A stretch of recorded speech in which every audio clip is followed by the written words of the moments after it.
PM મોદીએ ગાંધી આશ્રમની મુલાકાત લીધી। ગાંધી આશ્રમમાં પીએમ મોદી અને મર્ઝ ગાંધી આશ્રમની મુલાકાતે જર્મન ચાન્સેલર ફ્રેડરિક મર્ઝ તમામ જગ્યા પર ચુસ્ત પોલીસ બંદોબસ્ત ગોઠવાયો છે। ઉલ્લેખનીય છે કે પીએમ મોદીએ ગાંધી આશ્રમની મુલાકાત લીધી છે, સાથે જ ચુસ્ત પોલીસ બંદોબસ્ત પણ ગોઠવવામાં આવ્યો છે। ઉલ્લેખનીય છે કે પીએમ મોદીના આગમનને લઈને તડામાર તૈયારીઓ કરવામાં આવી હતી અને તેમણે ગાંધી આશ્રમની મુલાકાત લીધી છે। ઉલ્લેખનીય છે કે મર્ઝ પણ તેમની સાથે ગાંધી આશ્રમની મુલાકાતે, જર્મન ચાન્સેલર ફ્રેડરિક મર્ઝ પણ તેમની સાથે ગાંધી આશ્રમની મુલાકાત લઈ રહ્યા છે। ગાંધી આશ્રમની મુલાકાતની સાથે અહીંની જે તમામ જગ્યાઓ છે, જે સ્થળો છે, તેની વિશેષતા છે, તે પણ તેઓ જોઈ રહ્યા છે। તેમને ગાંધી આશ્રમની મહત્વતા પણ બતાવવામાં આવી। ગાંધી આશ્રમમાં પીએમ મોદી અને મર્ઝ છે તે મુલાકાત લેતા દ્રશ્યોમાં જોવા મળી રહ્યા છે। તો જર્મન ચાન્સેલર ફ્રેડરિક મર્ઝ પણ પહોંચ્યા છે ગાંધી આશ્રમ પીએમ મોદીની સાથે।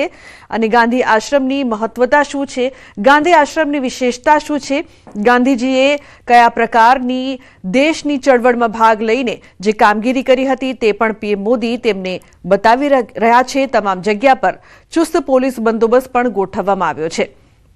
તો પીએમ મોદી પહોંચ્યા છે ગુજરાતની મુલાકાતે। ખાસ કરીને આજે તેઓ ગાંધી આશ્રમની મુલાકાત તેમણે લીધી છે। તેમની સાથે જર્મન ચાન્સેલર ફ્રેડરિક મર્ઝ પણ ગુજરાતના મહેમાન બન્યા છે, અમદાવાદના અતિથિ બન્યા છે અને તે પણ ગાંધી આશ્રમની મુલાકાતે પહોંચ્યા છે પીએમ મોદીની સાથે। ઋત્વિજ જોડાયા છે વધુ માહિતી આપવા માટે ફોન લાઈન પર। ઋત્વિજ, જે પ્રકારથી પીએમ મોદી અને મર્ઝ બંને ગાંધી આશ્રમની મુલાકાતે, શું વધુ માહિતી છે આપની પાસે? ગાંધી આશ્રમની શું વિશેષ મહત્વતા તેમણે જોઈ?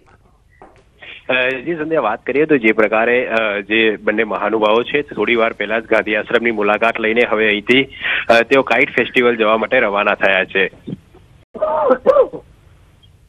આપ જે હાલ દ્રશ્ય જોઈ રહ્યા છો, જે મેસેજ તેમણે આ લખ્યો છે તેના દ્રશ્યો આપને લાઈવ મળી રહ્યા છે।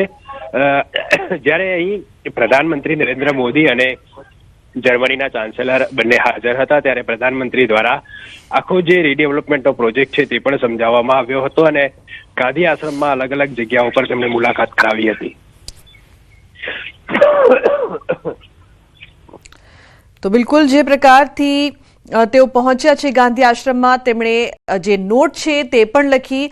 ઉલ્લેખનીય છે કે ગાંધી આશ્રમમાં જ્યારે પણ કોઈ મહાનુભાવો ત્યાં પહોંચતા હોય છે, મુલાકાત લેતા હોય છે, ત્યારે તે કેટલાક શબ્દો છે તે એ નોટમાં વર્ણવતા હોય છે। ત્યારે જર્મન ચાન્સેલર ફ્રેડરિક મર્ઝે પણ સ્થળની મુલાકાત લઈને નોટ લખી હતી, ગાંધી આશ્રમની વિશેષતા તેમણે જાણી અને હવે કાઇટ ફેસ્ટિવલ માટે પીએમ મોદી નીકળી ચૂક્યા છે।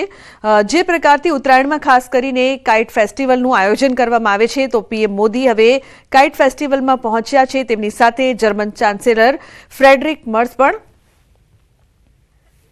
તો ઋત્વિજ વધુ માહિતી આપવા માટે જોડાયેલા છે। જી ઋત્વિજ, શું વધુ માહિતી છે આપની પાસે?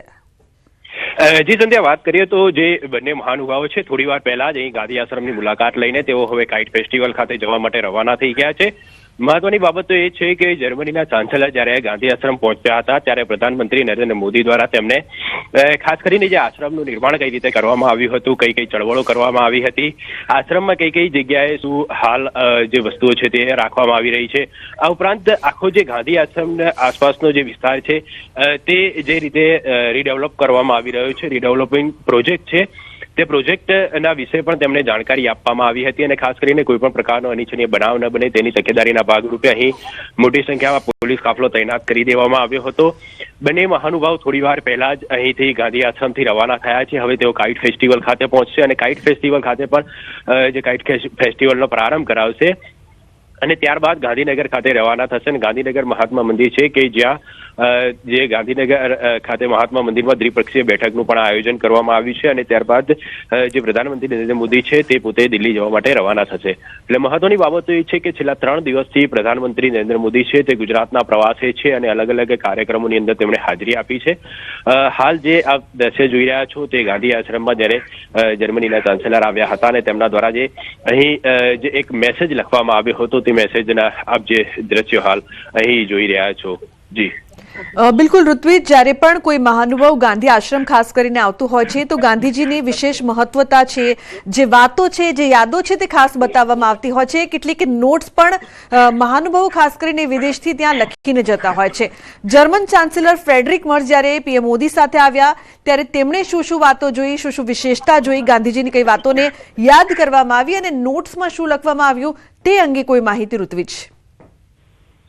જી, વાત કરીએ તો જ્યારે પણ કોઈ બી મહાનુભાવ છે તે ગાંધી આશ્રમની મુલાકાત લેતા હોય છે ત્યારે પોતાના જે વિચારો છે તે વિચારો હંમેશા માટે રજૂ કરતા હોય છે અને તેના જ ભાગરૂપે આપ જોઈ શકો છો હાલ દ્રશ્યની અંદર કે જર્મનીના જે ચાન્સેલર છે તેમના દ્વારા પણ અહીં એક પોતાનો જે વિચાર હતો મહાત્મા ગાંધીજીના વિષયને લઈને તે પણ તેમણે અહીં લખેલો છે.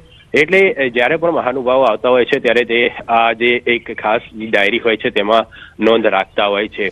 આ ઉપરાંત વાત કરીએ તો જે ચરખો કાતવા માટેની જે વિશેષતા રહેલી હોય છે તે પણ અહીં તેઓને બતાવવામાં આવતી હોય છે અને આ જે એક હૃદયકુંડની પાસે જ્યારે આ ચરખો કાતીને તેઓને જ્યારે બતાવવામાં આવતો હોય છે ત્યારે એક વિશેષ તેમના માટે એક વિશેષ અનુભવ હોય છે કે આખું જે ચરખો કાતવામાં આવતો હતો તો કેવી રીતે કાતવામાં આવતો હોય છે. એટલે જ્યારે કોઈ બી મહાનુભાવ આવતા હોય છે ત્યારે તે પણ તેઓને ખાસ બતાવવામાં આવતું હોય છે. જે રીતે જર્મનીના ચાન્સેલર અહીંયા આવ્યા હતા તેમણે પણ ચરખો કાતીને બતાવવામાં આવ્યો હતો. મહત્વની બાબત તો એ છે કે લગભગ 10 થી 15 મિનિટ સુધી તેઓ અહીં રોકાયા હતા અને ત્યારબાદ હવે તેઓ અહીંથી જવા માટે રવાના થયા છે. બિલકુલ ઋત્વિજ, જે પ્રકારથી કાઇટ ફેસ્ટિવલ છે તે પણ તેઓ જોશે અને ખાસ કરીને ઉત્તરાયણમાં જે અનેરો ઉત્સાહ હોય છે ને આજે તો જર્મન ચાન્સેલર ફ્રેડરિક મર્સ પણ મહેમાન બન્યા છે. શું વિશેષતા છે આ વખતે? ખાસ કરીને પીએમ મોદી પોતે પણ પધાર્યા છે અને સાથે જ જર્મન ચાન્સેલર ફ્રેડરિક મર્સ પણ અતિથિ બન્યા છે. જી, કાઇટ ફેસ્ટિવલ છે તે 3 દિવસ માટે આ કાઇટ ફેસ્ટિવલનું આયોજન કરવામાં આવ્યું છે.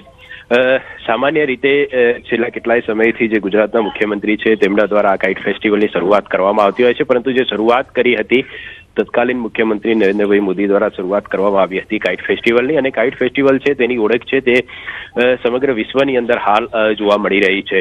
અને આ જે કાઇટ ફેસ્ટિવલ હોય છે તેમાં ન માત્ર ગુજરાતના કે ભારતના પરંતુ દેશ વિદેશમાંથી જે પતંગબાજો હોય છે તે ભાગ લેતા હોય છે. એટલે આ જે કાઇટ ફેસ્ટિવલ છે તેની ઓળખ હવે જે માત્ર ભારત પૂરતી નહીં પરંતુ એક વિશ્વમાં સ્ફલિત થઈ છે અને તેમાં પણ ભાગ લેવા માટે લોકો આતુર બનતા હોય છે. આજે જ્યારે કાઇટ ફેસ્ટિવલનો પ્રારંભ થવા જઈ રહ્યો છે ત્યારે જર્મનીના ચાન્સેલર પણ પોતે હાજર હશે. એક ખૂબ જ ગૌરવની બાબત કહી શકાય અને બંને મહાનુભાવો છે તે કાઇટ ફેસ્ટિવલનો પ્રારંભ કરાવશે અને જેમાં દેશ વિદેશમાંથી અનેક જે પતંગબાજો છે તે પોતે હાજર રહેશે. બિલકુલ ઋત્વિજ, આભાર સમગ્ર માહિતી બદલ. તો કાઇટ ફેસ્ટિવલમાં પહોંચ્યા છે પીએમ મોદી અને મર્સ. પીએમ મોદીનો ગુજરાત પ્રવાસનો આજે 3જો દિવસ છે. ઉલ્લેખનીય છે કે ગાંધી આશ્રમની તેમણે મુલાકાત લીધી. ગાંધી આશ્રમમાં જે પ્રકારથી મર્સે પણ જોયું કે કઈ રીતે પીએમ મોદીએ તેમને એક વાતો છે તે બતાવી, ગાંધીજીની જે મહાનતા છે તેમને બતાવવામાં આવી. સંજય જોડાયા છે વધુ માહિતી આપવા માટે. સંજય, પીએમ અને મર્સ પહોંચી ચૂક્યા છે કાઇટ ફેસ્ટિવલમાં, હાલની શું વધુ માહિતી? બિલકુલ લુબના, જે છે પ્રધાનમંત્રી નરેન્દ્ર મોદી અને જર્મનના ચાન્સેલર ફ્રેડરિક મર્સ જે છે કે તેઓ ગાંધી આશ્રમની મુલાકાત બાદ હવે કાઇટ ફેસ્ટિવલ, જે ઇન્ટરનેશનલ કાઇટ ફેસ્ટિવલ છે કે જ્યાં દેશ વિદેશના પતંગબાજો જે છે તે દર વર્ષે અહીંયા પોતાની જે જાયન્ટ પતંગ લઈને આવતા હોય છે અને અત્યારે પ્રધાનમંત્રી નરેન્દ્ર મોદી અને જર્મન ચાન્સેલર ફ્રેડરિક મર્સ કે તેઓ અહીંયા ઇન્ટરનેશનલ કાઇટ ફેસ્ટિવલમાં પહોંચ્યા છે અને તેઓ અત્યારે જે અહીંયા હેરિટેજ જે હવેલી અને પોળના જે અમદાવાદ જે હેરિટેજ સિટી જે છે અને તેને જે અલગ અલગ જે સંસ્કૃતિ અને તેનું પ્રદર્શન જે છે તે નિહાળી રહ્યા છે. એ પ્રકારની પોળો અમદાવાદમાં જે હેરિટેજ પોળો જે છે તેની ઝાંખીઓ જે અહીંયા ઊભી કરવામાં આવી છે અને તે નિહાળી રહ્યા છે. ઇન્સ્ટોલેશન કરાવ્યું છે અને એ ફોટો વોલ જે છે તે નિહાળી રહ્યા છે. આ ઇન્ટરનેશનલ કાઇટ ફેસ્ટિવલનો તેઓ અહીંયા શુભારંભ કરાવવાના છે અને તેને લઈને અત્યારે તેઓ પ્રધાનમંત્રી નરેન્દ્ર મોદી અને જર્મન ચાન્સેલર પહોંચ્યા છે. ધીરે ધીરે તેઓ આ તમામ જે પ્રદર્શની ને જે હેરિટેજ ના જે લુક જે છે તે ઉભા કરવામાં આવે છે અને તે નિહાળી અને ધીરે ધીરે તેઓ આગળ વધી રહ્યા છે અહીંયા ઇન્ટરનેશનલ કાઇટ ફેસ્ટિવલમાં કે જ્યાં દેશ વિદેશના પતંગબાજો જે છે ખાસ કરીને